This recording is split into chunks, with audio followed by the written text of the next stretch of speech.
To'palang daryosidan kelayotgan suv xuddi qon tomirlari kabi bugun Termiz shahri mahallalariga kirib bordi. Mana biz Termiz shahrini O'zbekiston mahallasini oldida turibmiz. Mana shu mahallani o'zida 5200 ta aholi yashaydi. Birgina mahallani o'zida 28 ta ko'p qavatli uy-joylar bor ekan.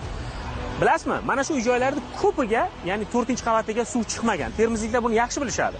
Ya'ni bosim past bo'lgani uchun 4-qavatda deyarli sovuq suv bo'lmagan. To'palang daryosidan kelayotgan suvning bosimi bemalol 4-qavatga ham yetib boryapti va endi ular qattiqlik darajasi 15-16 bo'lgan suvda emas, ana shu zilol, yumshoq, ya'ni qattiqlik darajasi 2-3 ni tashkil qiladigan juda bir yaxshi suvdan bahramand bo'lishyapti. Jumrangizni shundoq ochsak, sizga bundan 250 kilometr nariyoqdagi To'palang suv omboridan zilol suvlarimiz kelyapti. Shuni his qilyapsizmi? His qilyapman, albatta. Eng shirin suvlarni ichib katta bo'lgan qizman. Ayniqsa menga bilindida. Vodiyda suv zilol suv bo'lgan. Muhtaram prezidentimizga kattadan katta rahmatlar aytaman. Onamlar mehmonga kelishadi, aytadi juda suvlaring shirin.